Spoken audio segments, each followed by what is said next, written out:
Neil's on his cell phone. What's going on, guys? Hope everyone's had a great week. Hope you guys have missed us quite a bit. They miss me. Nobody missed you. Everybody But I'll misses tell me. you one person we do miss, and I just want to say a rest in peace to the legendary creator, Stan Lee.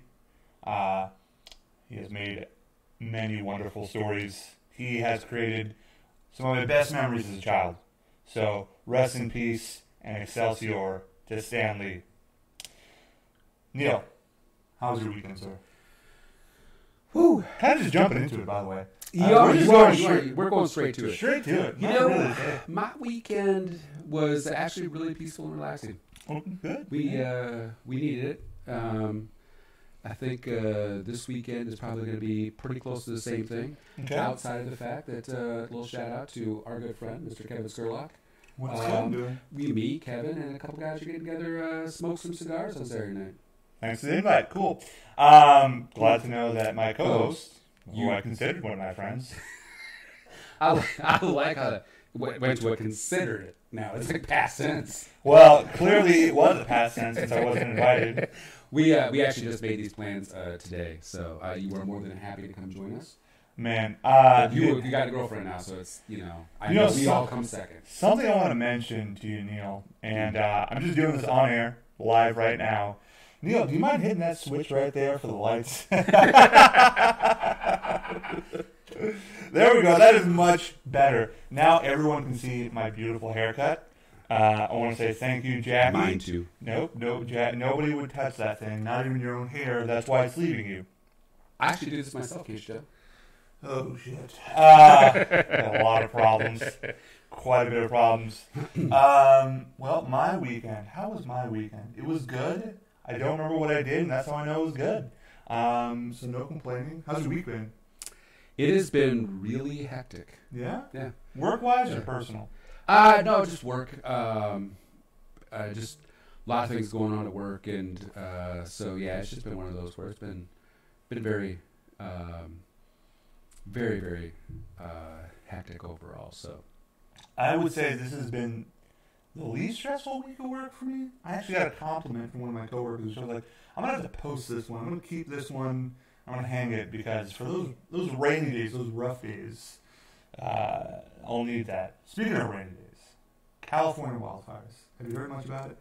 I've watched a little bit about it here and there. I mean, it all started off, if I remember correctly, as a brush fire. I mean, and it was 250,000 acres has now been burned. Yeah. Just devastating to that area. Over 50 people are dead. That I did not realize. Over 50 people are dead. Wow. Over 150 are missing. 300 are unaccounted for. Whew. Yeah. It's a scary situation. It's not in one particular. It's in one part of town, and the other one's in another part of town. So there's two different spots going on at the same time. I know it's it's up and around the Butte, California area. Mm-hmm. And the only reason I know that part is Aaron Rodgers tonight came on the football field wearing a Butte Strong sweatshirt. Is that where he's from? That's where he went to college. College? No, it was he went to a community college first, like a JUCO, because he never got any offers. And then he went to Cal after that. And I think his family is from around that area somewhere. If you can't tell, which judging by my camera quality, you can't, but we're watching Thursday Night Football behind us. However, can't really make out what's happening. But it's something going on in the background, so that's good. And last I saw was 14-3 Green Bay. Go Packers. Man, I would say their defense is looking better than I've seen it before this year. However, they are playing against Seattle's offense. Mike Patton has made some adjustments. This is the best defense we've had since the Super Bowl run, which, here's a little fun fact for you. Aaron Rodgers has only had one top 10 defense in his life, and the year he had it, he won the Super Bowl. That is quite the shame, because Tom Brady's had multiple Pro Bowlers on his teams, on his team every year they play. I've always been so not of the understanding why Green Bay couldn't get that together. Part of it's the coaching and where Tom Brady has a little bit of an advantage is Bill Belichick is a defensive-minded coach, and he built a great defense. And so with that, I mean, I think the stat is in 20 years, Tom Brady has had 17 top 10 defenses. I mean, he's only been playing in the league since 1991, I think, something like that. 64. 64. So this year he's thrown the football like he's about 64 years old. This is the first year that you've actually seen that kind of Peyton Manning decline. Not to the point Peyton Manning was. Peyton that last year, I mean, you could tell his arm was finished. But shoulder, right? I think it was everything. I mean, he never had a big arm to begin with. No, he didn't. But it just everything fluttered out of his hand. But that last 2 games I've watched Tom Brady. His middle game is still crisp. Screens great, but that ball's fluttering when he's trying to get it down the field. Sure, I'm sure that shoulder's a little worn out. It should be, man. He's 41 years old, and it's still. I mean, don't get me wrong. They're still going to the playoffs. They'll probably get into the division, if not the AFC Championship game. So I know in basketball they're allowed to take testosterone. They'll do like testosterone replacement therapy. Can they do that in football? I don't know, actually. I mean, you would think of any sport, that would be the one sport you'd allow it. Yeah. Just how violent of a game it is. Sure. But I don't know. I'm not really sure. But I mean, even if Tom is on the downside of his career, he's had such a magnificent career. I will say with basketball, whenever they've done the CBA, the most recent one, they tried to get them to drug test for HGH, and the Players Association was like, hell no. Hell no. Because in order for them to play 82 games and travel as much as they do, I mean, that's a lot of nagging injuries. They need to be able to keep up, and it's difficult. It really is on just being a natural performer. Oh, absolutely. I mean, you think about, baseball plays 162 games, but you don't have that constant running up and down. It's not like you're running out to the outfield and back again 7,000 times a game. Still has wear and tear. It has a ton of wear and tear. And speaking of baseball really quick, this just popped in my head. Tonight, the MVP winners were announced for the AL and NL. Okay. So congratulations to Mookie Betts, the AL MVP. And the really reason why I brought this up, the NL MVP, the Milwaukee Brewers' own Christian Yelich. Do they not congratulations, Christian Yelich. Do they not have a MVP of just the entire MLB? No, everything is broken down per league. So Cy Young, same thing. Sure. Jacob DeGrom won the Cy Young. And I'm sorry to say, Blake Snell. I don't know what the Cy Young is. So it's the most outstanding pitcher. Got it. Okay. Most outstanding pitcher. So, Jacob DeGrom had a magnificent year on a terrible team with the New York Mets. Please turn your cell phones off. I forgot. Oh, shit. My cell phone's not going. And then Blake Snell won for the AL. So congratulations to Blake Snell. Blake, I know you're watching, champ. Well, I don't know about Blake. I mean, he's a good guy, but I'm sure yeah. Christian Yelich is tuned in just to hear us congratulate him tonight, because that's what he really cares about. Matter of fact, you know who was champion the Christian Yelich MVP run? The Cleveland Browns' very own Baker Mayfield. Why? Who cares? It was humorous. It was during the season. Baker Mayfield shows up at a game in a Christian Yelich jersey, and I'm like, I'm going to go ahead and say this. If anybody's going to bring Cleveland back, it's Baker Mayfield, and I told this to my brother earlier.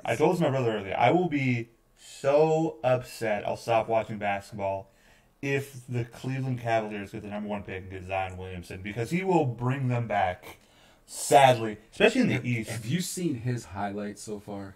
I've seen an Instagram highlight of him, and that dude is beastly. Honestly, people want to compare him to LeBron James, but really I think he's just a more athletic Charles Barkley. I think where the comparisons come in is his passing ability is amazing. Sure.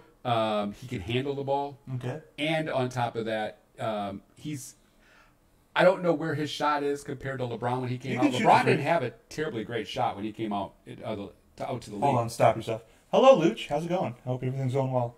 Oh, our producer Luch has joined in. You're late. Anyway, go on. Don't worry, Luch. I got you. I won't accept it. You can be late to work like you always are. Luch works out. Wow, you just dry snitched on Luch. Oh no, this is getting wet. Luch has a firm schedule of working a sweet 10 to 3 job. He paused Jersey Shore for this. I can tell he's drunk because he spelled Jersey Show. It's either that or he's like really foreign. I paused the Jersey Shore. What was Wow. this? Zion Williamson. Zion Williamson. That dude is. Well, first of all, Cleveland's going to have the best odds to get Zion because they're going to win about 8 games. Right now, they're averaging 1 win every 10 games. That is just so sad. And if anybody wants to question how great LeBron is, that's the team he drugged to the finals. Yeah, he did. That is at best, with Kyrie Irving and Tristan Thompson at his best, 20-win team. Yeah, absolutely. So I'm just going to reel it back in. California wildfire. That is a scary situation. Absolutely. Prayers and thoughts. I know my family, cousins were affected by that. Definitely hope they're all safe. Hope all your loved ones are safe. That is as beautiful as California is, that is one of its drawbacks. So hope everyone makes it out okay. Yeah, absolutely. And in all seriousness, thoughts and prayers to everybody affected in California with these wildfires. For sure. No way really to transition from that other than to just start transitioning. Neil, we're talking basketball, we're talking football. Well, what do you want to talk about? Do you want to go into football or basketball? Because either way, we're not going to make this a very long show. Sure. When we say not very long show. It'll I'm be reading hours. Luch's comments. I see short. I can't stop saying short show.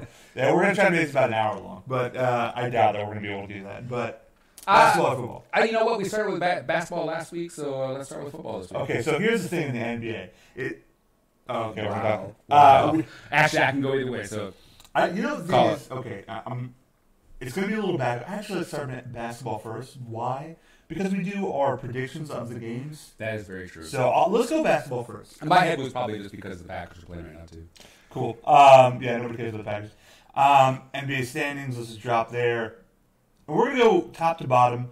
Let's start East Coast, or do you want to start with the most prevalent headlines?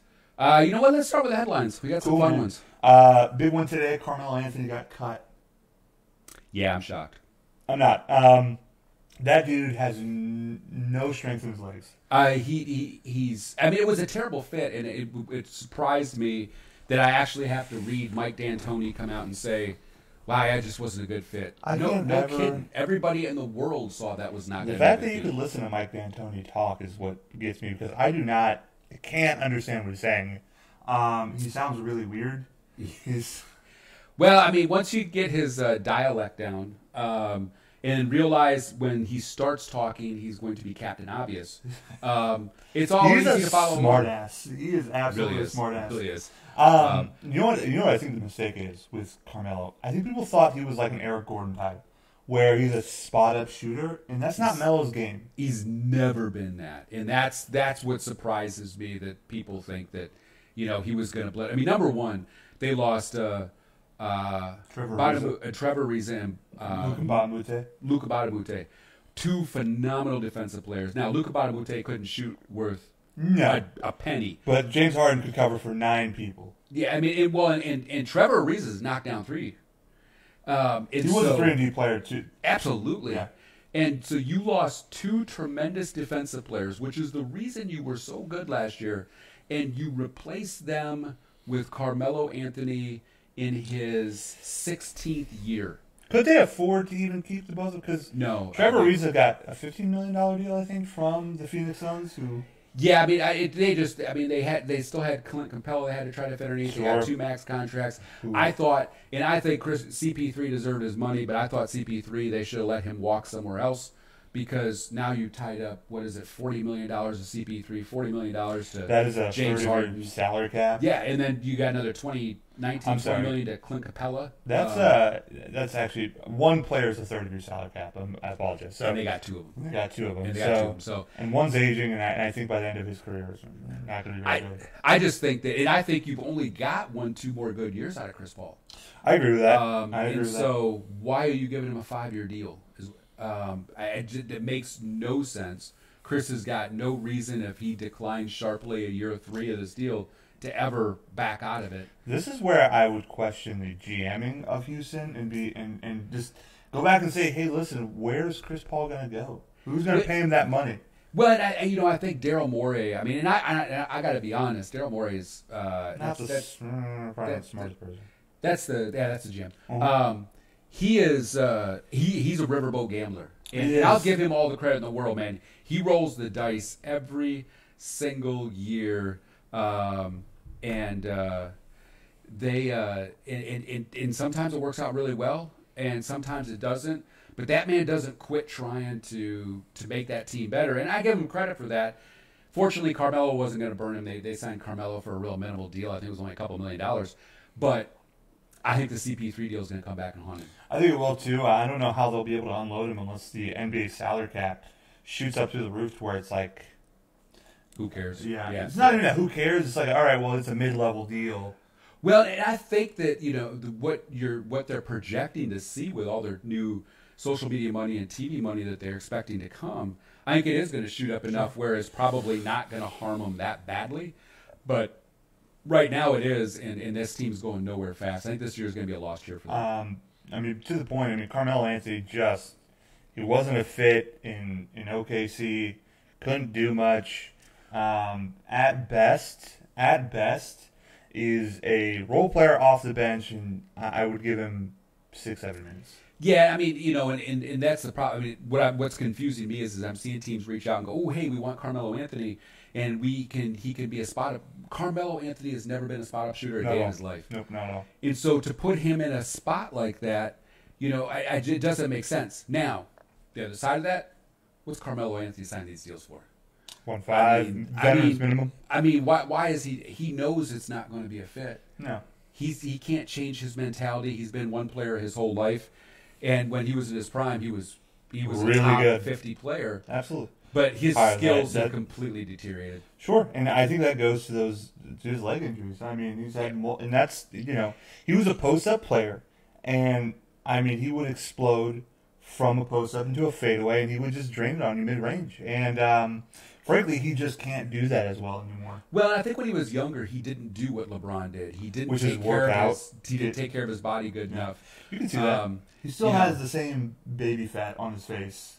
Now, I will say that in case anybody's worried about Carmelo financially, the man going to be just fine. I am. I think he needs help. I didn't realize how good a businessman he was. Okay. He was one of the soccer teams in Europe he bought. Really? Yeah, he's tremendous businessman. Tottenham Hotspurs. So him and LeBron getting in on those European soccer teams. European money it's cheap now, but how bad is the euro? Man, I haven't even looked at the euro in a long time. It still was stronger than the dollar last time I looked at it, but it was getting to that 1-to-1 almost stage. What is English? The British pound. The pound. Okay, they're back to the pound. The pound, yeah. Did they ever get rid of the pound? No. Even when before they exited out of the European Union, they still kept their pound. Was the pound and the euro worth the same thing? No. The pound has always been much better. Really? Yeah. It's and I don't know what it sits at now. But for a long time, it was usually always anywhere between $1.25 and $1.40 U.S. dollars for a British pound. But Swiss never changed either. They still have this. They still have the Swiss franc. I can imagine their money's pretty good too. Yes, yeah. Very strong. Another headline that we kind of want to talk about is the actually before we move on, predictions on where he planned. There's so many people saying he should go to the 76ers. Mm-hmm. I don't see that as a fit. He's going to put him right back in the same position where he's going to be just a spot-up shooter. Now, the 76ers got a chance to make a run at least the Eastern Conference title. Sure. And so, if that's his end game and he's okay playing 5, 6, 7 minutes a game and being a mentor to the young guys because the young guys need it, then maybe it is a great fit. I wouldn't call him a locker room cancer. However, would you call him a mentor? I think if Carmelo is going to keep playing in this league, he needs to take on the mentor role. Sure. He's absolutely not a locker room cancer. I've never seen the guy as that. He's a hard player. The NBA players love the guy, and he seems like a pretty laid back, off-court guy. And I think he has a lot to offer from the standpoint of, helping young guys grow up. And so if he would take on that role, then Philadelphia could be a great spot. Sure. If he still wants to get to play 15, 18, 19, 20 minutes a game and play the way he likes to play, then he needs to find an Atlanta, Nets. Actually, Nets have been better than they've been, but, Sure. something, a team that's just devastatingly bad. Carl Levert? Chris Levert? Chris Levert? I think it's one of those two. Wow, he avoided serious injury. What? Okay, so he had a pretty gruesome injury where his shin snapped. No, actually it was his ankle. It did the Gordon Hayward thing, except for he did not break anything. He just dislocated it, and it's minimal ligament damage. They say he'll play before the end of the year. What I've heard, that thing looked disgusting. It to the side, but he got lucky. Wow. Okay. So yeah, they say he could, depending on how well the ligaments heal up, he could be playing before the end of the year. What happened to Gordon Hayward? Was everything just ripped off, broken? Dude, that was, I don't know, I think the ligament damage was the big piece with Gordon Hayward, and it shows this year. He does not have very And again, much pop. like an ACL tear, Sure. It takes a year of playing to really get yourself back to Yeah. it. Right now, Gordon Hayward doesn't even remotely resemble himself whatsoever. I hope he gets back. I like the guy's game. It seems like that's a 2-year thing. Yeah, it's like 1 year. It's like 1 year of healing, and then the next year of just getting it back into game shape. Getting in shape. Yeah. It just probably depends more on the work ethic. Yeah, I think it's funny because you watch him drive the lane. Sure. Part of his problem right now is that he looks scared to get up off the floor. Yeah. And I don't blame him after that injury because I saw that injury live at home watching TV. But yeah, that was. Okay, and you're not gonna like me too much for saying this, but I mean I've heard the Lakers are like teams are tying Lakers and Melo together. However, I just don't think that'll fit. No, I don't think in as close as. I mean, you think about this. Chris Paul, Carmelo Anthony, LeBron James, incredibly close. They're really close off-court friends. And throw D-Wade into that mix too. The Banana Boat crew. For anybody that knows about Banana Boat. Go ahead, look at that. And it only took Chris Paul 10 games to go, wow, bro, I love you, but this ain't working. Yeah. And from everything you hear in reports, LeBron James has basically said, we're good. We're good. I think Lakers front office is like, well, I mean, if he's cheap, is Carmelo, he gets hot. I don't think it's not worth it. And you guys are having a hard enough time with your rotations. Absolutely. Just getting your rotations down and under control at this point in time, you can't add another person to that. No, you can't. I mean, and I get, I've had somebody told me, they're like going, yeah, but I mean, you cut Michael Beasley off the team, and you add Carmelo Anthony, and I'm like, you're adding another guy that wants to play 15 minutes. Exactly. Who is like, I think Michael Beasley can do more. Michael can still play some defense, sure. Although I don't know what's up. He hasn't been playing. He seems a little lost. I think age is catching up with him too, and it's just, I think when he worked out in New York, I think that was because New York just didn't have anyone. Well, and I was surprised to see Beasley come to LA, just because they had so much young talent. He was not going to get the time he got with the Knicks. Well, here's the thing. I think he keeps himself in the spotlight. He puts himself in a good light if he helps out these young kids. And who knows? Maybe it gives him another year somewhere else. Because if he's playing this year, let's say for Memphis or New York again or whatever, I don't know if he's doing as well as he did the year prior. So now I think he's just saving himself another year where he can get another $1 million, $2 million. I'd take that gig. I take that gig too. I'll sit down for a year. Cool. Yeah. Hey man, look man, I've been watching Jason Garrett. My clapping game is down. I can do that in the bench. I put a nice suit on. Way to miss a 13-year-old high fives. field goal. Yeah. Does not matter what happens. That man claps. You're not gonna like me for one of these teams, and I just think you can work there. I think the Spurs, if anyone can rehabilitate him, I think the coaching staff in San Antonio could possibly do it. And I think Budenholzer can do it in Milwaukee. Because I look at what he did in Atlanta, with the pieces he had. I think if any team can maybe get something out of him, or what coaching staff can get something out of him, I think it's those two coaches, Pop and Budenholzer. I think, well, they're cut from the same, well, of course, Budenholzer came up underneath Pop, so they're cut from the same cloth.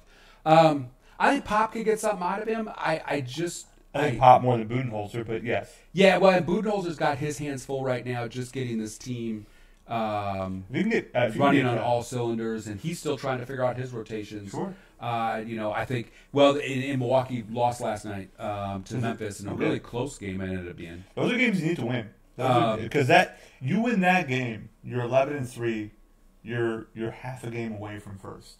Yeah, it was a down effort. And I expect, while the trade happened and it's going to be a little slow, I do expect Philly to catch up and Boston to wake up at some point in time.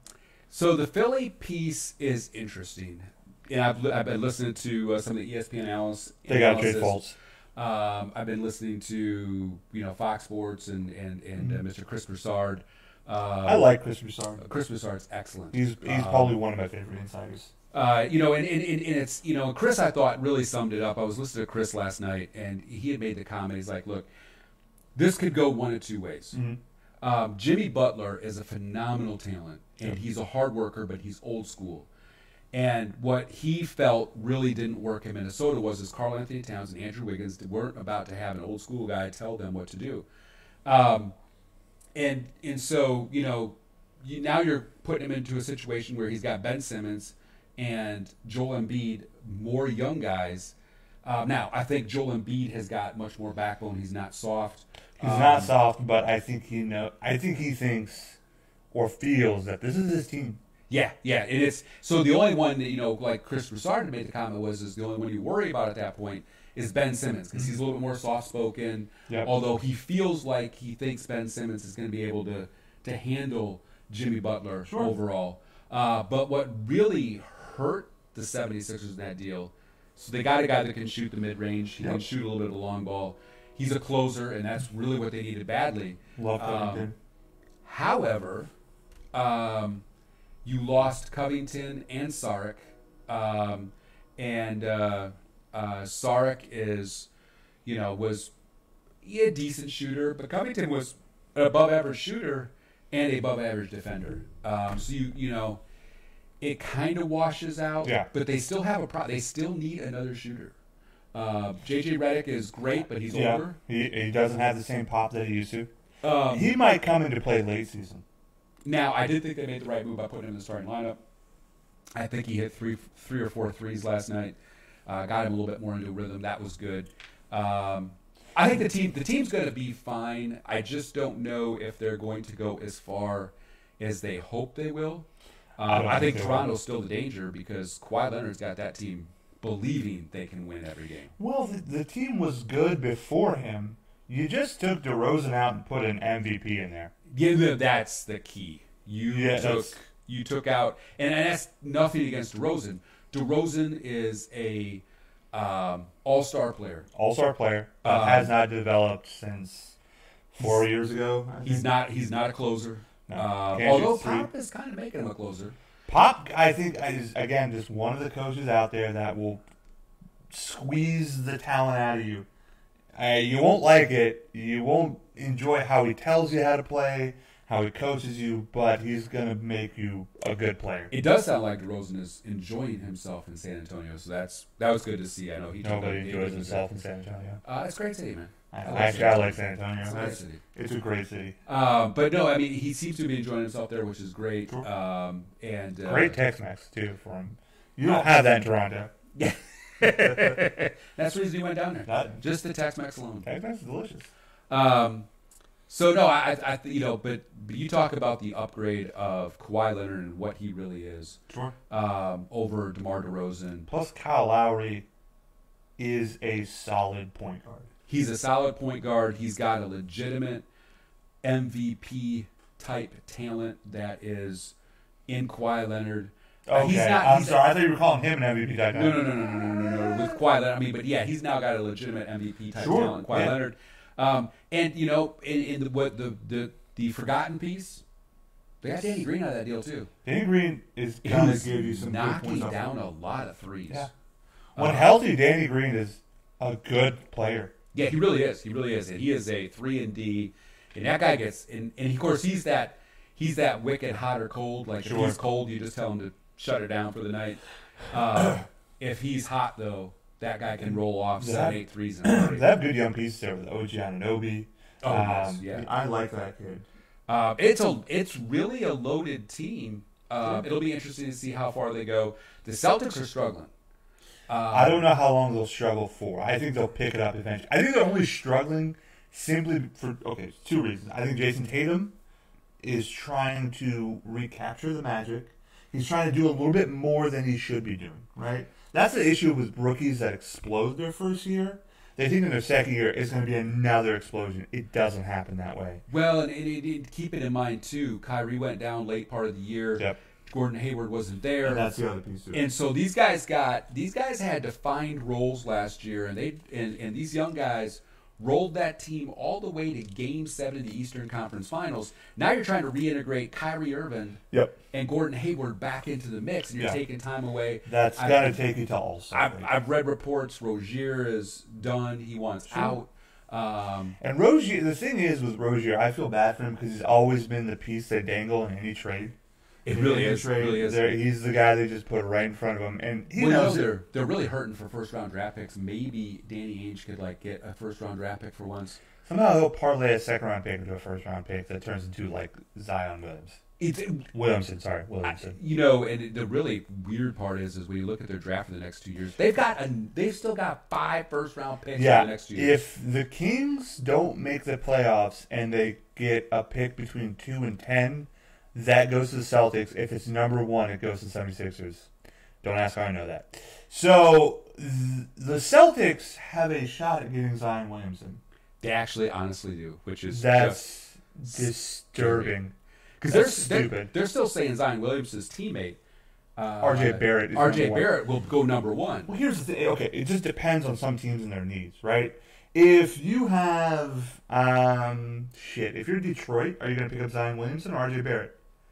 You have Andre Drummond and Blake Griffin, you're going to go RJ Barrett. Yeah, absolutely. Right? So, if you're the Suns and you have Ayton and Booker, you're probably going to go Zion Williamson. Yep. Because you want that power forward. It just depends on the team. Really, I think Zion Williamson overall is the better player. I think big men with great skills is better than a shooting guard with great skills. They just changed the game. I think you can supplement a shooting guard to do, because a shooting guard is always going to be athletic and talented, right? But a big man that's athletic and talented, that's a game changer because they don't come around very often. Well, and going back to Danny Ainge, I mean, you talk about my hat's off to him. Absolutely, he has become maybe one of the best general managers in swindling draft picks. Man, APB needs to be released for him. He has swindled so many teams out of their picks. Here's the thing. He is a basketball player with a basketball mind and uses what is called common sense to just play his hand as best as he can. Something that no one taught Michael Jordan, who is the exact opposite as a GM. That man can't figure out. The only other GM that I think knew what he was doing that got fired was the 76ers old GM who said you got to trust the process. Yeah, he did. And I mean, that's a tough one. And I get why he got fired. But I get why he got fired. My goodness. I mean, fire him before that. You let him get you all the way to the promised land. And then you said, all right, I'm going to let you go. We're going to talk about KD Draymond just a minute. Let me just go ahead and say this. You can't. It shouldn't be taboo to say we're not going to have a good team. It's obvious that some years you're going to have a shite team. And he's just, all he's saying is you got to have patience because we're going to be good. If you give us time, we'll get money and young players. And that's the truth. And I think, I honestly think from a fan perspective, what annoyed them was 3 consecutive years they get a center. And it's like, are you trying to get, when you're right. You going to play 5 centers out there? They had some of the worst drafting. I mean, Michael Carter-Williams. I think Evan Turner was a pick. Jahlil Okafor, Nerlens Noel. It took them to get Joel Embiid, who And then had that to made wait sense. 3 years to make some sense out of him as a player. And then you end up with Simmons, but then the next year you get Fultz when you had And he is Donovan, and then Donovan Mitchell and Jalen Smith. I'm sorry, not Jalen Smith. That's a linebacker for the Cowboys. Boston Celtics. Jason Tatum. Jason Tatum. So And many good players. even Lonzo Ball would have been a much better choice. Sure. Uh, Imagine if you drafted Porzingis instead of Jahlil Okafor.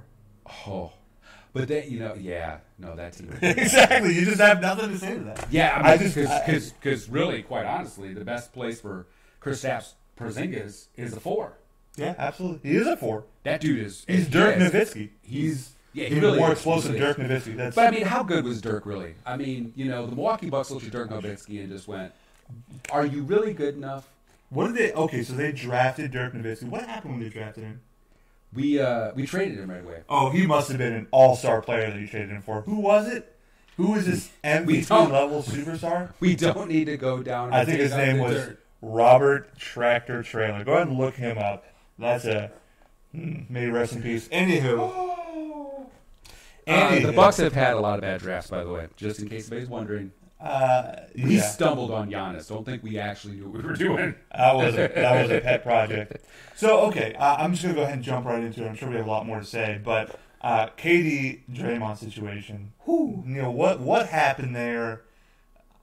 What is going on when DeMarcus Cousins is the... That's like if Israel and Palestine went to war and Saddam Hussein back in the day was like, guys, come on. Let's chill out. That's a little harsh for DeMarcus, but I will say seeing DeMarcus Cousins push people apart and be the calm and level-headed one really made me laugh because I'm like, you were just beheading people. Wow. Man, apparently Steph has got DeMarcus Cousins to church. Absolutely.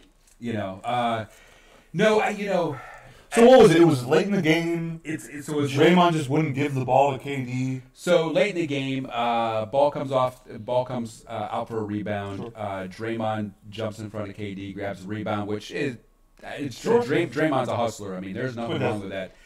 And they took a couple steps down the court, and there's 5.6 seconds left, and KD is standing right next to him, clapping his hands, going, "Hey, give me the ball, give me the ball, give me the ball." Sure. And Draymond treated him like he was, not the guy that Swaggy wanted. P next to him. Yeah. And he was going to go up and make the play. And here's the thing. The reason why KD is so frustrated was Draymond lost the handle of the ball got sold, they went overtime.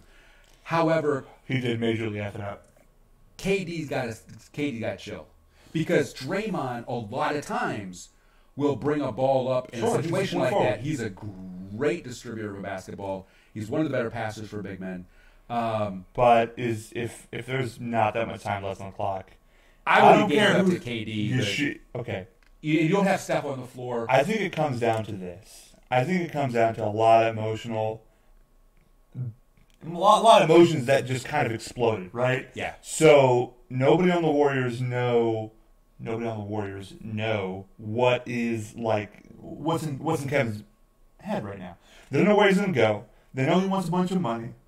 And all that came flooding out. All that came from, and then if you're Draymond, that's all you're hearing is, I don't want to be here. I'm only in it for the title. I'm only going after money. Yeah, it's and there's I think it's Shannon Sharp that always makes the comment. 3 people always tell the truth. A child, a drunk person, and an angry person will tell you really what they're feeling. And you got Draymond Green real angry, and he told KD really what he felt. It seems like he knew some personal things about KD. Yes. In regards to what he was feeling in regards to basketball, and let it out. Yeah, he did. On top of some really vulgar language. And and then apparently when it spilled over to the locker room, Mm-hmm. the first thing getting brought up is KD is just playing for himself. KD doesn't really want to be there. Yep. What are you going to do in free agent, KD? Are you going to drag this out and make this team all about you instead of win another championship? And all that came flooding out. Now, what you don't know is they didn't really say how the locker room was split on this one. Yeah. But a lot of players in there. The locker room is split to where they all feel what Draymond's feeling. Yeah. Now, they don't want to lose KD because KD helps them win titles. Now, I think it makes KD look worse when you suspend Draymond, you fine him. I think this is a lot. I think that really was a play, and this is where it hurts him. It looks worse for KD in the fans' eyes, which they never accepted him. I don't think they ever liked him. That's still Steph's team. I don't think so. I think it's Steph, Clay, and Draymond's team. I think it's Andre Iguodala's team. Way before it's ever KD is a distant five between all four. With the fans? Yes. Absolutely. KD is not. He's just a hired gun, and he's like, you just came here for a title. You came for the easy road, which really sucks. I don't see how you would ever. I'll put it this way: look how Laker fans embrace LeBron. Look how Golden State Warrior fans embrace KD. That is two different measures of acceptance. One is not accepting you very much. The other one's loving you. And if you're KD, you're constantly being crapped on in the media. You're hated by the fans. You're hated by the rest of the league. Well, not the league. I'm going to say I don't think they're hated by the fans, but it's just I think KD thought he was going to roll into town, and that was going to become his team. No, that team was Steph's from the get-go. Yep. I mean, Clay and Draymond and Iguodala, of course, as well. But if you ask a typical Golden State fan, whose team is it, that's Steph Curry's. Which brings you to the next point. Steph Curry this year is playing like, did you all forget who I was? Absolutely. He's lighting it up. Yeah, and I think at the end of the day, for the sake of getting one more title, because winning 3 in a row in the NBA is so difficult to do, so I think they'll pull it together. Is there a situation in which this would boil over and another fight erupts again to where one of these two players gets traded? So that situation happens only if you are absolutely confident DeMarcus Cousins is at least 85-90%. I don't think he is very close at all. Well, apparently January 1st, he's going to be cleared. Somewhere in that first week of January, he's going to be cleared. They say he looks really good right now, but he's a big man. That's an Achilles injury. That's a tough injury to come back from. But if he looks anything remotely like most of what DeMarcus Cousins normally look like, Draymond Green is tradable. And now think about it. Did you know Draymond Green, as far as power forwards go, would you rank him in the top 10? No. You wouldn't rank Draymond Green top 10 power forward? No. Wow, you are out your mind. Here's why. He is always in the consideration for Defensive Player of the Year. Sure. He's an above average passer. He's not a very good shooter. And he gets your teams in issues. He gets you out, but he gets them in it. Sure, I think he is the fire of that team. He is, but legitimately he cost them a title because he couldn't control his emotions. He kicked someone in the nuts. Who hasn't been kicked in the nuts? He kicked like 14 people in the nuts that year. To the point where you actually had to suspend a guy. And last year he almost missed the playoff game because he was to his last technical again. And so he does a lot to hurt his team.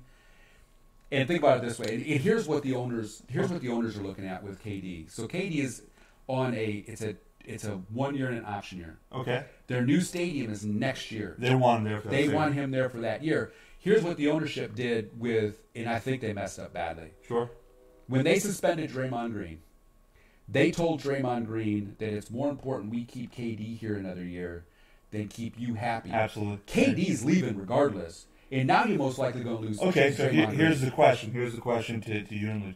What if it turns into another boiling over fight situation and KD says, trade me? To the media, to everyone, trade me. I don't want to be here. You guys don't like me. Fans don't like me. I don't want to be here. If I was the Golden State Warriors, I would sit KD down and say, look, you're not getting traded. You can opt out at the end of this year. You're not getting traded. We're going for a title. Now, if it's so bad that if the reason I mean, it's so bad. I mean, it can't get any worse than going to the media. you move Draymond, you get him out of there. You know what? We're not going to trade you, but we're going to get your problem out. And I think that's a hell of a that's statement. That'd be hell. Draymond. What I was going to mention is about that trade is that why you would. First off, I do think Draymond is top 10 power forward in the league.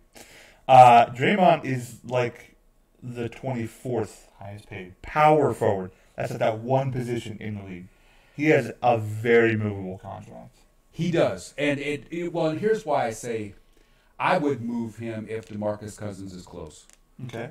DeMarcus is a better scorer. Sure. He's a better passer. He's not as defensively gifted, but he is a chase down blocker. Sure. When he's healthy, he can get more. He can get more rebounds. What if you get another power forward back? Depends on the power forward. Blake Griffin. No, I ain't moving Draymond Green for Blake Griffin. Why not? Blake Griffin is paper soft. So is the rest of that team. That's why you have Draymond. And DeMarcus now. Well, DeMarcus is physically paper soft. DeMarcus, although here's the thought I did have. What happens if Draymond crosses DeMarcus? Because Draymond acts tough, but let's face it, that man got punked by Tristan Thompson twice. He wants no part of Tristan, nor of that life. Yeah. Tristan Kardashian is a real deal. DeMarcus Cousins, he would kill Draymond. Yeah, I mean, I don't think he'd back down to Draymond. Here's the thing, you know Manny, that was with us. Yeah. He actually grew up playing basketball with Draymond Green. Did you really? I asked him a simple question. I was like, dude, let me ask you a question. Is Draymond like this always an idiot? Is he always a meathead? Like, is that? And he answered. He said he gave me a good answer, and the answer was yes, he is, but he has to be that way, and he has to be like so meatheadish about himself because physically and his talents, his skills aren't there, right? He is. No. We can both agree that Blake Griffin is a better basketball player than Draymond. Yeah, right? absolutely, but he does not bring Draymond's intensity.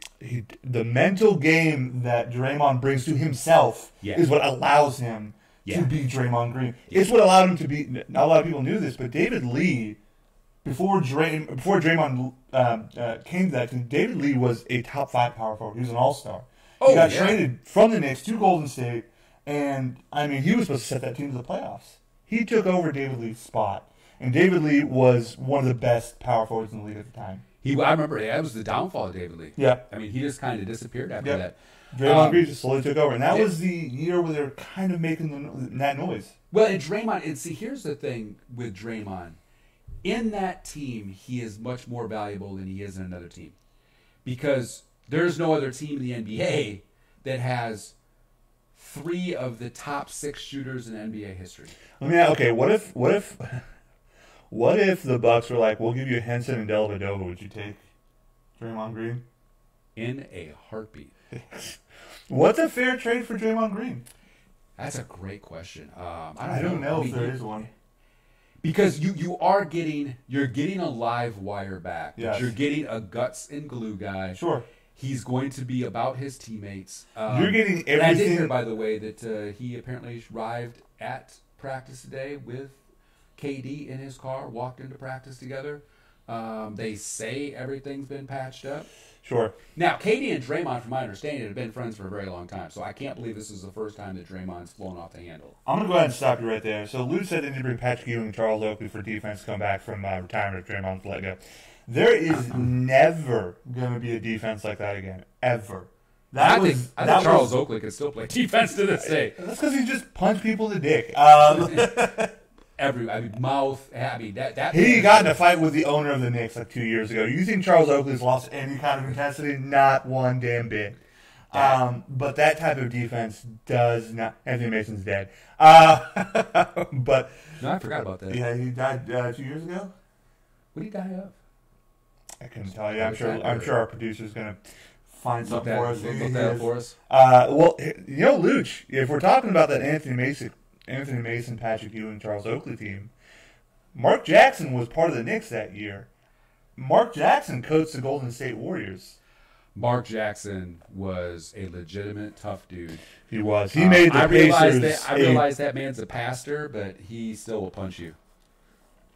He made the Pacers contenders. Yeah. Legitimate contenders. Yeah. And he deserves to be a coach, by the way. What do you think is going to result in this? What's the aftermath now? I think really right now is, can this team recover? And if the answer is so much damage has been done, then you got to figure out what's important. Do you want to? I mean, Draymond wants to be there. Yeah, I know Draymond wants to re-sign with Golden State. He wants to be a Warrior for life. Yeah. So do you risk losing them both, or ownership's got a problem right now? They got to figure out what's right now. The ownership is really hoping that Steph can talk some sense to everybody. Clay can talk some sense to everybody. Get the team, to rally back around one more time. But I think they've lost Kevin Durant after this year. Well, yeah. I mean, in the beginning of the season, what was one of the media reports asked him, next year, what's really going to be, your criteria of looking at a team, and he said, I want to get paid. And you will. I believe. And Golden State just has too many people to pay, and they're not going to be able to do it. Anthony Mason died of a heart attack, basically. Thank you, Luch. Which really sucks. He was a one-of-a-kind player. He was 6'6", 6'7", playing power forward. I mean, he bodied people in the paint. Well, you think defensively, at least. You really think about that team with Patrick Ewing, Anthony Mason, and Charles Oakley. They should have won one. Goodness. There's a lot of teams in the 90s that should have won one. Portland, L.A., Utah, the Knicks, potentially the Magic. I mean, what's funny about John Starks is that he was like the one explosive offensive piece they actually had, and he was like an undrafted free agent. He came out of nowhere. Came out of Mississippi, came out of nowhere. Yeah, I didn't realize that. He was a good ball player. He was a good ball player. Herb Williams. Okay, maybe not. Okay. That name I actually recognize. He was like a power forward or something like that. I do not remember. I know the name. Anywho, so moving on from there, aftermath. I think they'll be fine. Sort of. It's gonna constantly be brought up for the rest of the year. The only way they don't win a championship is if they beat themselves. Well, I don't think that. I mean, I think they're just too good individually. I mean, you have KD, Clay, Steph, Draymond. And then I don't think DeMarcus Cousins is going to do anything. If Steph and KD are hurt, or a combination of if KD is out and someone else is out, that's where the team loses. Yeah, I mean, and everybody keep in mind, go take a look at the record of the team without Steph, with KD. It's a little above 500. You go look at the record with Steph on the floor and without KD. Man, that team does not miss a beat. That's like a 73-9 rated team. Yeah. Huh. Steph's a bad boy. He is. And he is out to remind everybody this year exactly how good he is. His flick of the wrist, if you will, is deadly from the 3-point line. I mean, I've never seen anything just... I just thought of this. I'm proud of myself. I hate you. His shot is like Aaron Rodgers' pass. I would say Tony Romo has a way faster release than Aaron Rodgers, but okay, cool. Tony Romo's in a booth eating bologna sandwiches. Yeah, and Aaron Rodgers is still out there losing like a nerd. Anyway, so LeBron James passes up Will Chamberlain. Man, all I can think of is LeBron plays 4 more years. Can he catch Kareem Abdul-Jabbar? God, it's Karl Malone's second, right? Karl Malone and Lou's second. Yes, I believe the disparity in points between Karl Malone and Kareem Abdul-Jabbar is like over 2,500 points. Yeah, it's a huge gap. He has to play more than 4 years. Maybe 4 years. A healthy 4 years. We'll get him close. I think the 5th year probably pushing over top. Yeah. But yeah, I mean, no, I think and that would be something else, because you give LeBron James 4 healthy years and maybe like a 5th year that he's slowing. He's more of a part-time than he is a full-time player. He's already the only guy in NBA history to points, rebounds, and assists. And I don't remember what the digits are, but it's 30,000 points, some thousand rebounds, some thousand assists. No other person's ever done it before. Yeah. At the end of the day, they were saying that he could, if he plays 5 more years, get really close to being the points leader and the assist leader and being top 5 in rebounds. You can't tell me he is not amongst the greats. It's Michael him. And here's really what drives me crazy about folks dug into both sides. It's really what do you want for that number one person to be? Yeah, that's a good point. If you are Skip Bayless, it's Michael Jordan all the way. It's Michael Jordan because he was the closer. Sure. Even though Skip will readily admit that Michael didn't pass as good. Michael didn't. LeBron James is the complete package. I would say Michael played really good defense. That is my Instacart. So, this is embarrassing. All right, well, I got to do my Instacart. Go ahead and continue this. Oh, wow. Let me move on. Oh, thank you guys for getting out of the way. Yeah, no problem. So we're going to watch Nabiel get his Instacart, and I'm not even sure what Instacart is. They just left it right at the door. That's fantastic. I'm going to keep it there for the time being. Hey, that works well. That works well. Got your leg stretched? How you feeling? This is what's I guarantee you they're going to knock again. So, man. Luch. Man, you thought that was your door. Oh, man. Okay. And by the way, it's halftime 21-17 Green Bay. Just in case if you were wondering. Nobody cares. We're going to get to that, too. Wow, this guy is really pushy, isn't he? Want me to get it? Yeah, if you don't mind. Get loose. Check your door again. It's so must be shorter than I thought they were. This gate is killing me. My girlfriend hates it. I have a gate over here for my dog, so it's so she doesn't jump over. But actually, I have my badge right here. You can leave it at Neil. You can leave it out there. Don't worry about it. Wow, what a sweetheart. This is like borderline embarrassing. Thank God Luch is the only person watching this right now. I should probably pause it, but what in the hell is that? I promise you can leave it out there. That's a lot of aquafina.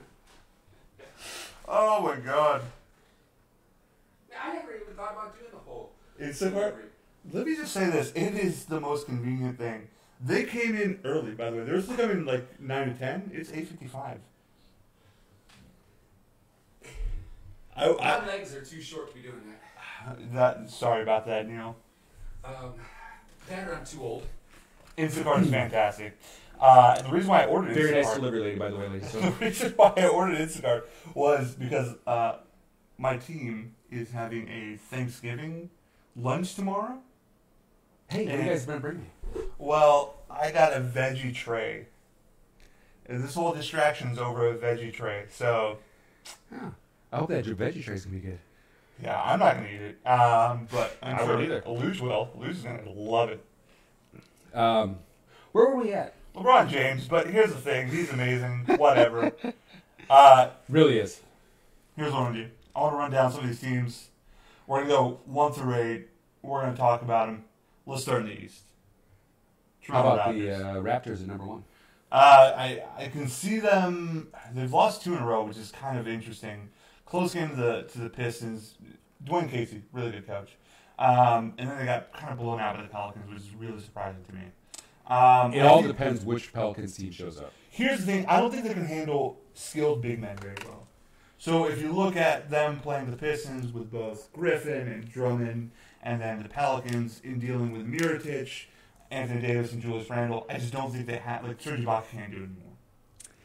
No. I mean, Serge is still good, but he's not that good from a defensive standpoint like he was in his prime. Yeah. But they're still a tough team, and it's a long season. 12-3 is a heck of a start. Sure, I didn't see that coming from them. Bucks 10-4.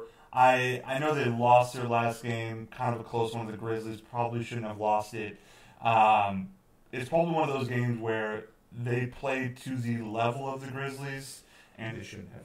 And the Grizzlies are actually, I didn't realize the Grizzlies were, I think they're like 8-5 or something like that. The Grizzlies are sitting at 8-5 currently. Yeah, so not as bad, but they're a little healthy finally for the first time. It's been a long time since the Grizzlies have been healthy. But no, Milwaukee didn't play well at all. Didn't shoot the ball particularly well. Mm-hmm. It's a long season. 10-4. You told me that at the beginning of the season that we're going to start off 10-4. We're going to look as good as we do. I'll take that all day long. Funny enough, these top 3 teams that we're naming off have all lost their games recently.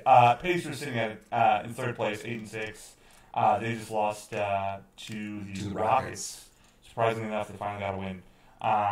But yeah, I mean, scrappy team, athletic. They're going to keep playing with all their heart in there. Yeah, I mean, and the Pacers are really a overperforming, not that talented of a team, but they're going to play really hard, and they're 8-6, right along with their counterparts, Boston Celtics, which I would say out of everybody in the top 8 for the East, that's the biggest surprise. Again, it's early. I'm not worried about the Celtics; they're going to be just fine.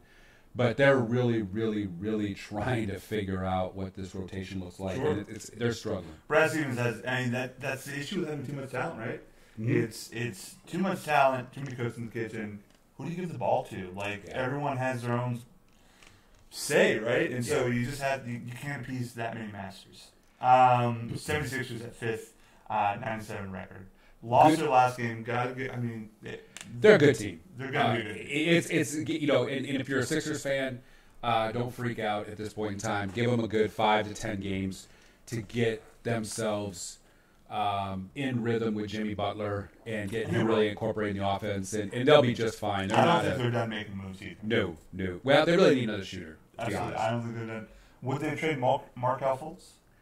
If they don't want Markelle Fultz to go completely into a shell and never come back out again, I would get him out of town as fast as possible. How to shoot? So but he's about to have Jimmy Butler on his back. Yeah, I don't think Markelle Fultz has got the wherewithal to withstand that. Number 6, the Pistons at 7-6. A little bit of a surprise, honestly. Sure. But, once you got to 6, 7, and 8 in the East, I didn't know who was going to really be there. That's constantly going to fluctuate. Really, the Wizards should be there, but they're just not going to get it together. I mean, that is a team, I think we were talking about the other day, that the Lakers, there's rumors that the Lakers and the Wizards were trying to work out a John Wall trade, which involved Ingram, Ball, KCP, and I think a first for John Wall. I think it's a little bit much for John Wall. I think it's a lot much, but I from all reports, I was actually reading some NBA rumors last night, and they were talking about the fact that the Wizards are desperate to unload John Wall and desperate to unload Otto Porter Jr. John Wall's making like $17 million this year, but then next year it goes up to $40 million. Supermax. And this is the problem with moving John Wall this year, and this is going to be the difficulty for them. And I did not know this. If he gets traded this year, there's a 15% trade kicker that goes in on top of that $40 million. Yeah. And that's a lot for a team to swallow. Now, the other side of that is, if you're going to tell me that the cap is going to go up 10 to 15 million next year, then I think a team will swallow it, especially Lakers, who've got great cap space right now as it is. The Lakers can swallow that. Unfortunately, they don't have a bad contract to send back, down low. But the issue is I don't think you want to deal with the type of person John Wall is. Yeah, I don't know a ton. I mean, I've watched his games. I'd rather have Bradley Beal on their team. Yeah, and that's the one guy they don't want to trade. That's the guy that you want to. Although there was a trade in place at one point in time. You want to hear about this trade with Bradley Beal? Mm-hmm. You tell me if it was done or not. Mm-hmm. Bradley Beal just got drafted. Hadn't played a single game. The Oklahoma City Thunder offered James Harden for Bradley Beal straight up. Whoo! Man. And the Wizards said no. I'm pretty sure they're regretting that at this point in time. 100%. Yeah. Anyway, you got the Hornets at 7-7 in the 7th place. Really a forgettable team. I think between the Hornets and the Magic and the Pistons, they're all going to fluctuate in and out of that. Yeah, the Heat will challenge a little bit. The Heat aren't done making stop. I mean, they're going to make some moves here relatively shortly. The Magic at 7 and 8 in the 8th place. Absolutely. I mean, you're going to see. I think wow. I think it'll just be between the Heat, the Magic, the Hornets, and the Pistons. Because whoever's the Nets, the Wizards, the if Bulls, you're the and Bucks, you're wanting to desperately hang on to you want to desperately hang on to the number 2 position. Absolutely. Or the number 1 position, because that first round is basically a bye. Oh yeah, and not only that, if we hang on to the number 2 position, we have played well in Toronto, and so that home court does not scare us one bit. Mm-hmm. Where we don't play well at home, on the road, out of all the teams in the East, is the Boston Celtics. And it's funny because the Celtics are the same way. We can't beat each other at each other's houses. It just goes back and forth to whoever has home court. You guys thrive. They thrive off each other's crowds. Mm-hmm. All right, moving on to the West. Pretty obvious. The Warriors are first place, 12-3. Anything to say? No. I mean, they're just. They're playing the Rockets right now. They're losing 63-76. Maybe the Rockets are starting to find themselves. I think the Warriors are probably going to be on a little bit of shaky grounds here in the next couple games. They'll get it together against the Mavericks. That's the next game. Yeah. Okay, cool. Yeah. I'm not worried about the Warriors. The Trailblazers, number 2, not shocked. 10-4. They lost to the Lakers. The Lakers had quite the statement game against them. LeBron had LeBron showed up. Yeah. And showed out. Yep. And LeBron is starting to look like he's starting to get comfortable, which is great to see. Y'all still need a couple pieces, but LeBron is getting really comfortable. I'm going to make a prediction when we get to the Lakers. Okay. Trailblazers, 10-4. Second place. The Nuggets, who I think are starting to fall apart. They were 9-1 about a week ago. Now they're 9-5. 9-5. God, I can't speak. They've lost 4 straight. Still a good team. Okay, they're a good team, but they don't. I would say they're a 5-6 seed. They're not a 3 seed.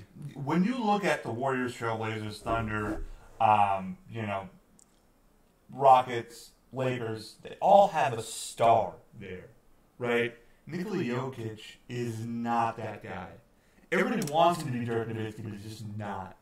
He's a darn good player. He is Pau Gasol if Pau Gasol was a little bit more passive. Yeah. Who's not good in the West. The Nuggets play. Here's the thing with them: they play great defense. They play within themselves in offense. Sure. But I think at the end of the day, I think the Nuggets are going to be a 46-47 win team with 5th seed, 6th seed, somewhere in there. I'm surprised to see this in 4th. The Thunder at 9-5.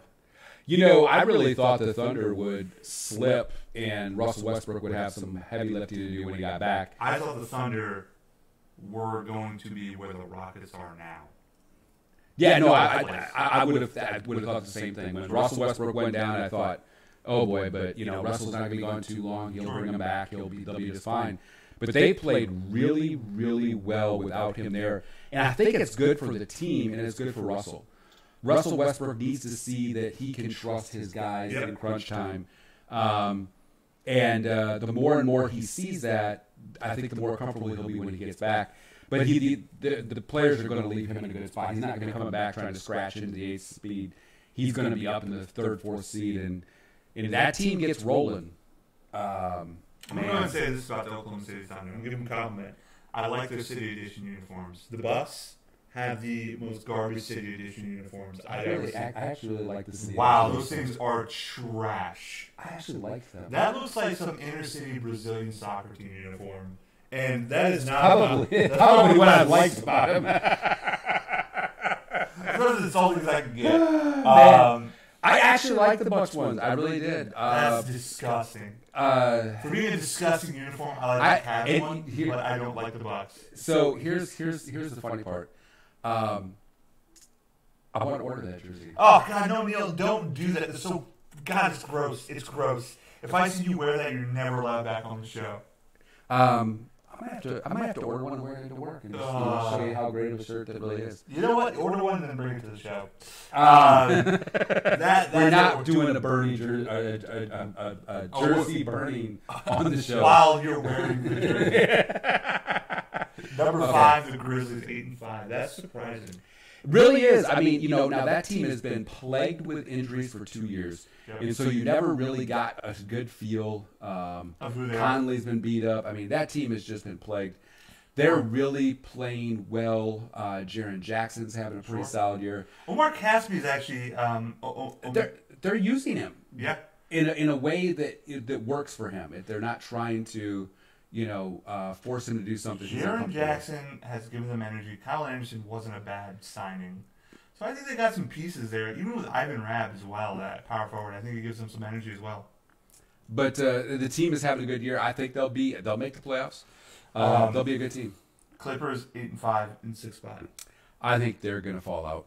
I think eventually, yeah. They're probably taking advantage a little bit of the schedule. They might be a 500 team or slightly under that when it's all said and done with. They're playing to Lou Williams' strength and Tobias Harris' strength. Yeah, absolutely. No, I don't think that's sustainable personally, but that's just me. But I think that what the Clippers have shown the NBA is they're rebuilding. They got some pieces to rebuild around, and they're going to be a good team. I think in a couple of years, especially with Jerry West running that show, I mean, he built the Grizzlies, he built the Lakers, he built the Golden State Warriors, and he's showing that he's going to rebuild the Clippers into a winner. So they're coming, but I mean, they're not going to. I don't see them making the playoffs. Number 7, the Lakers at 8-6 with a 4-game winning streak, biggest in the league right now. Thoughts? They've got a part of the schedule right now where they should get on a good roll and win some games, which is going to be great for their confidence. Yeah, I think at the end of these next 5 games, they're going to be in second place. I would say third. If they do what they should do, I think they'll be in third because the Trailblazers are going to keep winning for the most part too. Not against the Lakers. You've all split 2 games? We're up 2-1 on them. You guys have already played 3 games? Yeah, I played 3 games. We played. You guys wanted to get that out of the way right away, didn't you? Sometimes it just works out that way. Wow. No, I think the next 5 games are super favorable for us. It's kind of like the Baltimore Ravens and the Pittsburgh Steelers that play each other 8 times a year. I think the Baltimore Ravens have played the Steelers as many times as we played the Trailblazers this year. They still can't figure out how to beat them. That's the crazy part. No. I think the Trailblazers will still be in second when the run is done with, but I think they could be up in third. I'm saying second place. That's just my prediction. It's my bold prediction. I mean, I think the Lakers are going to. I think the Lakers will fluctuate everywhere from maybe as high as second or third to 7th and 8th, depending on what the schedule looks like. But it's really important that these next 5 games. You okay over there? I just wanted to make sure. It's really important these next few games. These next 5 games that are very winnable, that they do just that, and they get into a nice rhythm and a nice groove. I'm hoping that Brandon Ingram picks it up a little bit more, and Lonzo Ball with this injury to Rajon Rondo, Lonzo Ball picks it up, figures out how to be a closer. Part of this is, and I do not envy Luke Walton in the position he's in. No. Because you've got so many moving pieces. I mean, I sit back and look at it, and I'm like, man, if I'm in the last 8 minutes of a game and it's close, I got LeBron on the floor, I got Josh Hart on the floor, I got Kuzma on the floor, I got McGee on the floor, and I got Ball on the floor. That's tough. And and he's played with everything from or if you need that pop, go put Lance Stevenson out there. And Lance Stevenson's proven to be a valuable commodity. I'm looking at Lance Stevenson's minutes, and he'll go for 25 minutes one night and 4 the next, and I'm like, I think it just depends on Lance Stevenson, and it just depends on whether he's an X factor or not, and you can tell very early on if he is or isn't. Yeah, really, that's true. If he doesn't have it, then there's no reason to put him out there. Exactly. I'll see him outside of the fact you see him dance. He dances. The Kings in 8th place. These young guys are playing their hearts out, but I don't think they'll sustain that. The Spurs. The Spurs should be 8th. The Jazz really that 8th spot is going to be battled over by the Spurs, the Jazz, and the Pelicans and the Rockets. I think the Grizzlies and Clippers. The Clippers will fall out. I think the Grizzlies will stay in. Okay. Pending health. Pending health. That's been their big issue. Sure. Honestly, I see the Clippers falling. Of course, the Kings falling out. And I see either the Spurs, Jazz, or Pelicans picking up that spot. I don't know what Houston's going to look like this year, but I don't know if they're going to be good enough to... They should be in the playoffs, by all means. But they've looked like garbage a lot. Yes, now, it looks like they picked it up a little bit. Hopefully they do. Be good to see CP3 and James Harden in the playoffs. But I don't see him getting out of the first round. I don't either. With that. You know what? They've been in 8th place and they beat the Spurs, so there's that. As far as the Grizzlies. You do have that. All right, let's move on to football. We're gonna try to blaze through this as fast as we can. We're gonna go through the scores last week. We're gonna predict the scores this week. It's right here, Neil. It's 21-17. Neil's trying to look to see what the score is of the game. Actually, I'm looking to see how Devontae Adams has got 9 catches for 109 yards already. Yeah, no, that dude is the truth. Let's start with last week's Thursday night game. A really close game between the Panthers and Steelers. The Steelers that was a nail-biter. The Steelers barely won 52-21. So the funny part about that game, I did not watch it. I didn't watch it either. My wife and I were watching a movie, and my phone, right at the beginning of the game, my phone goes off, ding, and it was Cam Newton threw a pick six.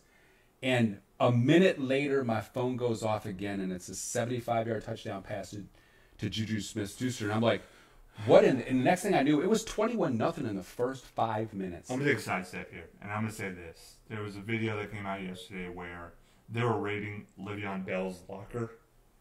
I wouldn't appreciate that if I was Le'Veon Bell. And here's why. It is not your body you're putting on the line, right? You want to sign this 1-year contract? Well, Earl Thomas has proved to you what playing on your last year does. Here's what hurts Bell. Le'Veon Bell. His rights are still with. Well, it's not the rights issue. It's because all they can do is transition tag him, and for the sake of Pete, Pittsburgh Steelers, just let it go. Let it go. He's not coming back to you. You don't really want him in that locker room. So let's let it go. Let's just let him go to free agency. Here is, I think, the most damage that could have been done to Le'Veon Bell. The players. I have never seen players. Man, there's been plenty of holdouts over the course of the last 30 years. Never have I seen players come out and just hammer on him to the point where you had Mike Tomlin come out and make the comment, I want volunteers, I don't want hostages. Wow. And the players rating his locker tells you the amount of respect they have for him. I'm just going to say this. He might not be the best locker room personality. Well, I don't know how. I mean, what the question every GM's going to ask themselves is he a good teammate? It's and that's I think that Le'Veon Bell. It's up to. I mean, if he wants to sit out and give up $14.5 million, that's completely up to him. Sure. But if I was Le'Veon Bell, I'd have weighed, am I actually going to get that $14.5 million back at some point in time? And to be honest, there's NFL executives saying he ain't getting more than $11, $12 million a year. But, okay, would you take $11, $12 million a year for 5 years versus 14 for 1? He's going to be 28. No one's giving him a 5-year deal. They'll give him a 3. I bet you the Jets would give him a 5-year deal. Mm. That's about but it. If you're the Le'Veon Bell, do you want to go to the Jets? That's a dysfunctional mess. You want to get paid, don't you? You already proved that you don't give a shit about winning. That's very true. That is very true. The Steelers are sitting at 6-2 right now. If you cared about winning, they got tied too, right? 6-1. Maybe. I'm about to they look tied that the up. Browns. Oh, they did tie. They are 6-1. Yeah, You're right. Yeah. Well, they're still in the AFC North leading it. So yeah, absolutely, and they'll continue to do that. Plus, this James Conner kid, man, just feel good story. James every week we talk about it. Feel good story. James Conner is the perfect Steeler. He is a blue collar guy. Bring your lunch pail to work. Tough nose, all good out. Doesn't care about how many touches he gets. Doesn't care if he gets the ball thrown to him. He just wants to win, and that's what really that offensive line. And it makes Ben's job so much easier because now he doesn't have to worry about getting so many touches. It made it so easy that he scored 5 touchdowns on the Panthers. I mean, good Lord. Well, I mean, it was funny. I think it was it Greg Jennings on Fox, one of the Fox shows, that made the comment about you look at Big Ben now. He's able to get both Juju Smith-Schuster and Antonio Brown 10 targets a game and keep both of them happy. as well as James Conner's just happy, hand him the ball Sure. 15 times, 10 times, 20 times. If you're a skill position player, you gotta love playing the AFC North. They always produce. The Steelers Absolutely. always produce good wide receivers. They do. And so I think the fit with James Conner is great right at this point in time. But if he stays healthy, he'll be there for a while. Yeah, absolutely. I think he reminds too many people of Jerome Bettis. He really does. I mean, he's not big Oh, like the Jerome, bus. but he's not big like the bus, but he's Well, he's he that- plays a little bit more tough nose than the bus. Tough nose is a shifty back. Yeah, For being a big old he was a big big boy. boy. He was Yeah. a big boy. Moving on, Redskins beat the Buccaneers 16-3. No, Weirdest game. I mean, I didn't see the game. I saw the highlights, looked at the stats. If you look at the stats, cover up the score, you will swear the Tampa Bay Buccaneers blew them out the doors. holy crap. 460 yards by Ryan Fitzpatrick. It's the first time. 178 yards by Alex Smith. It's the first time in NFL history a team has totaled 500-plus yards of offense and have only scored 3 points. That's coaches need to get fired, Oh, that whole coaching staff needs to go. except maybe the offensive coordinator for putting 406 yards. Coaching staff needs to get fired. The NFC East is still wide open, in my opinion. Absolutely, and I and it's God, the Redskins can are trick bad. into How is it like they're in the position they're in? and I think if they just win 3 more games, That's it. it's theirs. Absolutely. Because the Eagles and Cowboys have 2 difficult schedules. Eagles have a brutal schedule. The final 6 games for the Redskins are Texans, Cowboys, Eagles, Giants, Jaguars, Titans, Eagles. This is a That's playoff tough. game. If the Cowboys lose against the Redskins next week, on Thanksgiving. Thursday, Thanksgiving, It'd make my That- Thanksgiving fantastic. it would make mine terrible. If they lose to the Redskins, that's it. I think it's a wrap for the Cowboys. Yes, well, it depends on how they do against Atlanta this upcoming week. The Cowboys do have to beat Atlanta, but I think you can go 9-7 and win this division as long as you win out the division. Might trip in at 8-8. Maybe. But no, I think that the Cowboys, if they lose to Atlanta, they are in a must-win game against Washington. If they lose that game with the Saints coming up, pack it in. I think Go for a pick. I'm going to go ahead and say it's an automatic loss against the Saints. That's an automatic I loss. think it's an automatic loss. I mean, I think they'll The end up Saints- splitting with the Eagles. I think the Eagles will beat them at their home. the Cowboys have to beat. They have to win out in the division. Yeah, they do, and I don't And know if here's the they can thing, do it. and I'll say this: Ronald Darby being out this season, I actually think the Eagles are on a downward slide. They have no way of defending the pass, and on top Three of starters which, out. the Eagles are terrible against the run. It's just that no team has ran against them, and that's why people thought they were good against the run. The Cowboys proved that they're not that good against the run. Well, you get into that defensive scheme that the Philadelphia Eagles like to run when they go to their wide 9 set. Yep. You can run against it, and so and Dallas has, I know the line has had a rough year this year, but Dallas still has an above average offensive line. I think with Amari Cooper Zeke now, is still a top 3 running back. Zeke can show up when the O-line shows up. And the fact that Amari Cooper is getting separation, it's creating defenses to second guess. You know what Amari Cooper does is, and I know we're skipping ahead basically, but Amari Cooper takes the Cowboys wide receiving core from being like a C minus D plus type receiving core More like to a a D B minus. plus. I would say I would take Because it from now- a D minus all the way up to a B. Because now all those, the Beasleys, Allen Hearns, the Michael Gallups, all those guys are now really good role players with Yeah. starter experience. Yes. And when you add a true number 1 talent like Amari Cooper, frees up a whole lot. It alleviates a whole lot of pressure on your team. That was a great trade in my opinion. So far, it's a good trade. It's paying dividends. Yeah. I mean, there's a long ways to go, and y'all got your own coaching issues. I really You know. wish they fired Scott Linehan. I really wish Here's they did. here's when here's, that news here's the came out. quandary that Cowboy fans are in. Oh man, I asked my If- brother one, but go on. If you go 9-7, win the division, and get into the playoffs, you ain't losing Scott Linehan and Coach Clapp.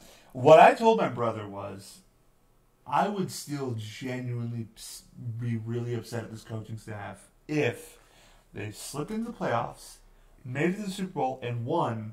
I would still be really mad at this coaching staff. I don't want this coaching staff here. So I think the worst thing that really can happen is you go 9-7, you get tied 9-7. Yeah. Somehow Washington wins the tiebreaker. You stay home and you end up with the 20th overall pick. You end up with the same coaches. Same coaches. That 20th overall pick in the second round. Yeah, is what you have. Yeah, it's not even a first round; it's a second rounder. It's playoff or bust, really. I mean, that's all there is to it. I mean, you're really better off losing. You may get the coaches fired. You'll get a decent second round pick that you may have actually be able to leverage to go up to the late first round. Get Noah Font at a tight end, but yeah, go on. Where's he from? Iowa. Okay. And I mean, but yeah, it's like a lose at times. Speaking of lose, the Cardinals are just they just lose. They just lose to and the Chiefs, and the Chiefs are just on fire. Yo, Tyreek Hill, you forget how fast he is until he catches one in the crease and just sprints. 7 for 117 and 2 touchdowns. That's disgusting. Patrick Mahomes, damn near an MVP this year. I mean, he is an MVP. He's the front runner. He's the front runner right now. And Drew Brees are neck to neck. Right now it's gonna. I mean, right now they'll give it to Mahomes just because when this year ends, Mahomes is gonna have ridiculous, really Nintendo numbers. Technical numbers. Is that? I would say video game numbers, but I'll take your Nintendo numbers. I'll take that. Thank you. It's the only thing I could think of at the time. Fun fact, did you know I used to own a Nintendo when I was a kid? Just get on with your analysis. Well, that's a fun fact, dude. What? Who's clamoring to know this fact about you? No one, not even your wife. I'm not a gamer, so the fact that I owned a Nintendo is kind of funny. Anyways, so I think really Mahomes has got it, but what could win it for Drew Brees is he's had 3 5,000-yard seasons. He's never won the MVP. He's having a phenomenal year, but it just doesn't compare to Patrick Mahomes right now. No, and especially because Patrick Mahomes coming out of nowhere with the Chiefs. The Saints gradually built into this. Chiefs exploded on the scene. But it is a lot of fun watching both those guys. I wouldn't be disappointed either one of them win it. I'll be honest with you. I would kind of pull for Drew Brees at this point. Speaking of being honest with me, Buffalo Bills 41-10. Matt Barkley, he got Peterman fired. Yeah, he did. By the way, I saw the career numbers on Peterman: 4 touchdowns and 13 interceptions. That's amazing. That is a great average right there. I love it. Jaguars lose to the Colts 29-26, and I'll tell you what, I don't give a shit. Lions and Bears. Oh my! Bears beat the Lions 34-22. Did the Bears play somebody? You know what I mean? It's just like Mitch Trubisky's getting a lot. Click on their. I want to see what their schedule is. The Bears? Yeah. Sure. The Bears. They are gonna play the Vikings next. Sunday night. That's right. And the Lions again, and the Lions the week after. How did they get this schedule? The Giants? Sometimes some teams, when you're at 4th place, you end up playing other 4th place teams, and if you're developing well, you'll get a favorable schedule. The Giants are a 32nd place team. Yeah, really are. They're gonna play the Rams. I think the 49ers are gonna be competitive. They're gonna play the Packers. I mean, and the Vikings again. Oh, they had the Vikings twice at the end of the season. Yeah, it's gonna be quite the stretch for them. Let's see here. We got the Saints Bengals. Wasn't even a close game. 51-14. Bengals, terrible. That actually got the defensive coordinator fired. It did. I really wasn't expecting to see this number with the Patriots Titans 34-10. Here's what you're starting to see with teams playing the Patriots offense, especially with Gronk hurt. I don't know if he's going to actually make an appearance this year again. He seems to be pretty banged up. I think he'll be cut. He needs to walk away and pursue his WWE career. Sure. At this point in time. Yeah, if Ronda Rousey can do it, she has no personality, or is a lame ass. I don't know. And Gronk has all the personality in the world, which is what Vince loves about the guy. But instead of being a lame ass, he's a dumbass. The teams they're taking away. I mean, you don't even have to take away the deep ball anymore. Yeah. There was, I think, 3 that Tom Brady tried to go down the field on. All 3 were way short. You can play a single high safety all day long. Yeah. You play 5 to 15 yards. So you take away the Patriots' run and force them to dink and dunk their way down the field. It's going to be trouble. It's going to be trouble, and teams are starting to. That's what they're starting to do now. The Titans have the #1 defense in the NFL. They have some luxuries most defenses don't have, trying to pull that strategy off. Their 3-4 defense is really good. It really is, and I'll be honest, man. Mariota is. No, he never was too bad of a quarterback. He's not good. He's not bad. He's just when you get average. When you get pick number 2, you expect to be like Philly's quarterback, Carson Wentz. You expect him to be like Carson Wentz, not like a Neil Siege slide. So, are you comparing me to Jamarcus Russell? Way worse. At least you would know what a blank tape is if I give you one. I would actually know that. Yeah, you would know it's blank. Falcons, Browns. Browns surprisingly pull off a win, 28-16 against Falcons. Good win. Yeah. I mean, the Falcons are such a roller coaster right now. Sure. 1 week they look phenomenal. The next week they don't worry, they're playing beat the Cowboys. down by they look phenomenal against us. The Chargers beat the Raiders. No real surprise there. Outside of the fact that there's rumors that one Jordy Nelson is considering retiring here in the middle of the season, and if I was Jordy Nelson, I would retire too. Why stay? What's the point? Yeah, it's you went there because you thought they were going to be competitive, championship contending team. And I mean, how angry would you be? You know, you went out there and you traded your #1 receiver. You traded away your #1.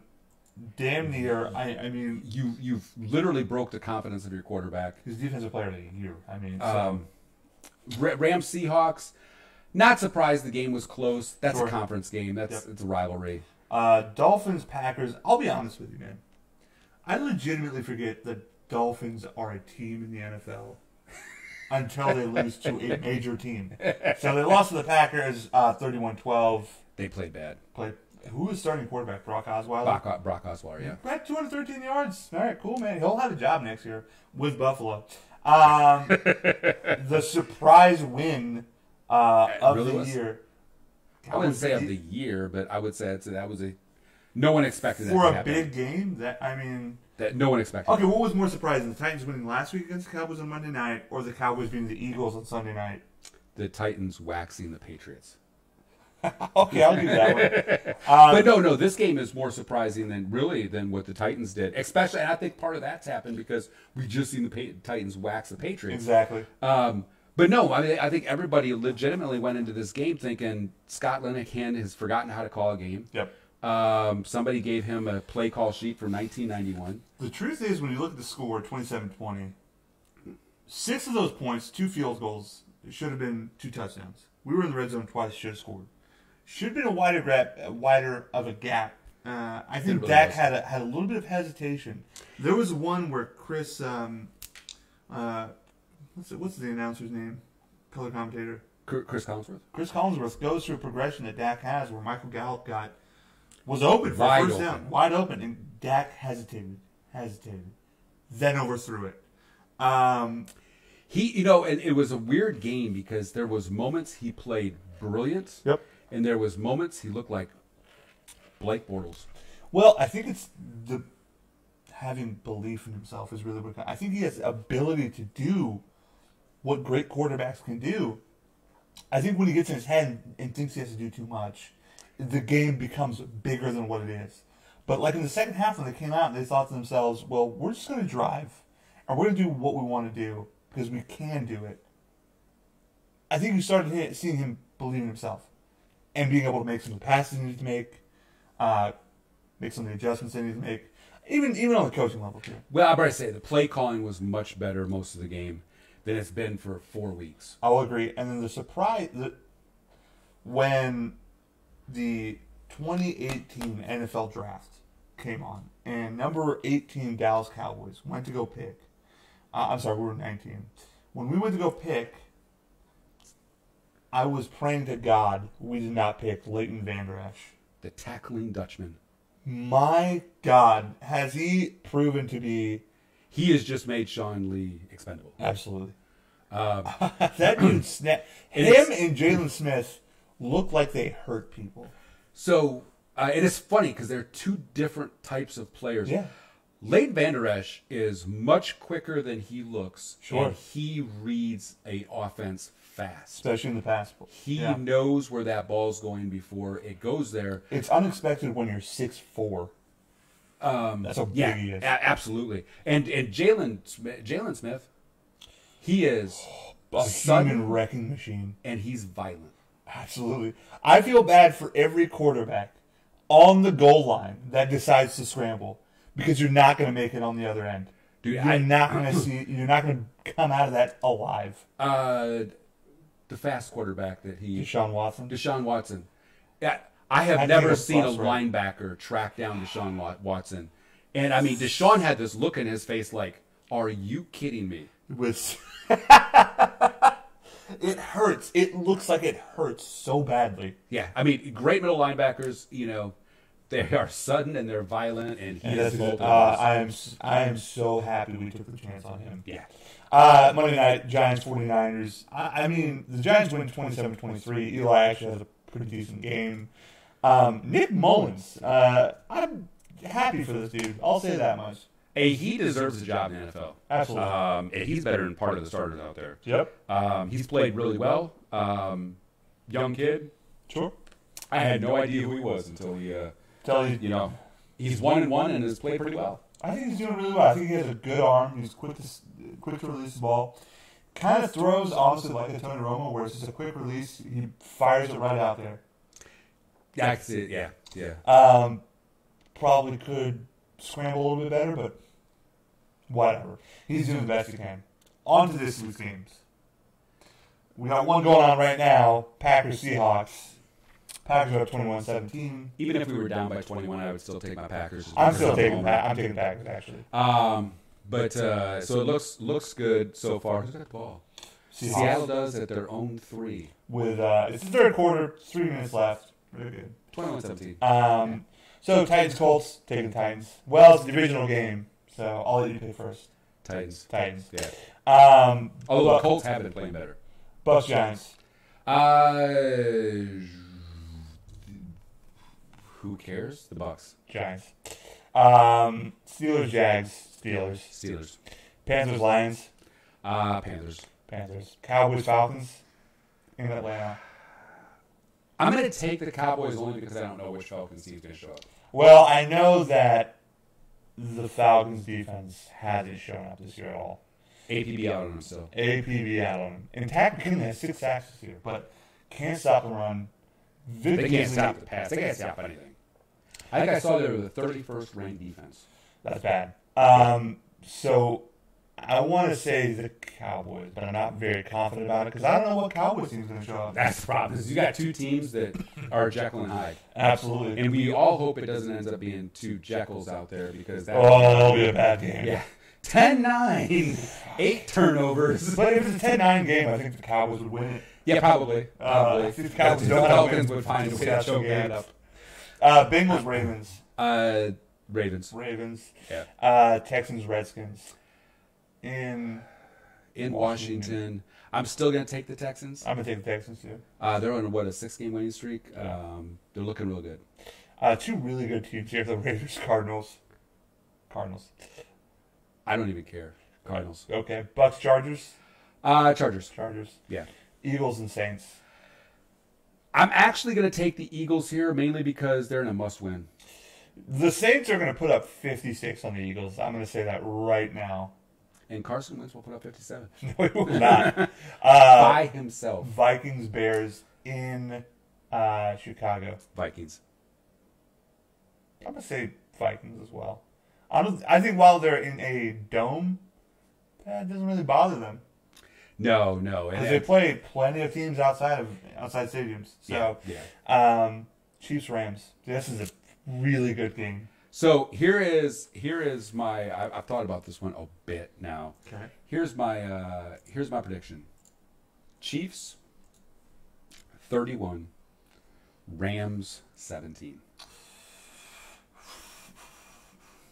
If I look at the Chiefs' schedule, and I'm going to be honest with you, and I don't want to be rude about it, but they haven't played contenders.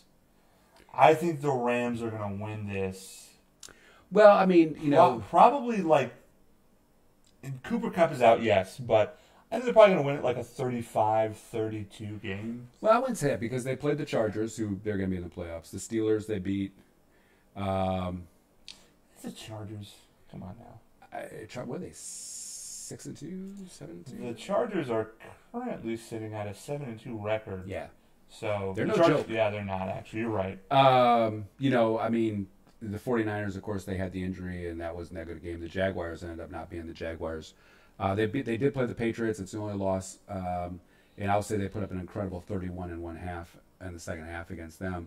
And then, they really haven't played a ton of teams. I'll say it's going to be a good shootout, though. Oh, yeah. I just don't. I'm excited for this Monday night game. And the only reason I say that the Chiefs are going to win, in all honesty, is that who is covering Tyreek Hill in that burnable Los Angeles Rams defense? Nobody. I mean, Tyreek Hill is chaos all by himself. But they have that front seven that can disturb. Yeah, well, you got to catch Tyreek Hill. That's true. You might be right. I think probably the Chiefs are going to come out with that one. I might even be able to go out there and catch pass. Well, that is our show for today. Want to thank you guys for being here. Luch, thank you for commenting. Even though it's not welcome, I seriously dislike you as a person. I don't like working with you. I've always had a distinction. Luch, I apologize that you have to put up with him. I'm pretty sure Luch is passed out. But thank you guys for being on the show. Any last words, Neil? No. I think I'm good this time. Unless you want me to do another advertisement for another app. I found some more cool apps. Sure. Go ahead. Give me one app. We're trying to generate sponsorships here, ladies and gentlemen. That's not how you generate sponsorships. So have you seen the Acorns app? No. Actually, you should check it out. Acorns. So Acorns is one of those apps. I think they're the first ones that did this. It's a roundup app, so like you tie it to your bank account, and so every time, like if you spend $9.57, it takes 43 cents, rounds it up to 10, and dumps it into this little Acorn savings account, which you can invest. Okay. Now they've expanded it from that, but wait, there's more. I've actually heard of Acorns. So I do too, Luch. And they now have the ability, like if you shop at certain stores, if you do it through Acorns, you get percentage back and it dumps into your account, and you earn money that way as well. And you build up a. So you've earned $7.13. Yeah, something about that. I just started doing it again. I did it a long time ago. Just started to do it again, and it's kind of cool because they didn't have back then the ability to earn money off of different stores you shop at and different things like that. So Acorns app, check it out. iPhone, iOS, Android. It's here for you. Acorns. Well, we're here to pitch your product. Just give us money. Anyway, that's our show. I hope you guys all have a great weekend and a better Thanksgiving. And if you're doing a Thanksgiving show, did we decide on that? I don't know. I'm game for it. All right. Sure, we might see you on Thanksgiving week. Who knows? If not, I hope you guys enjoy a great weekend of sports. Survivor Series, if you're into wrestling, I guess. I'll probably be watching it. Have fun, be safe. Thanks for watching. Peace.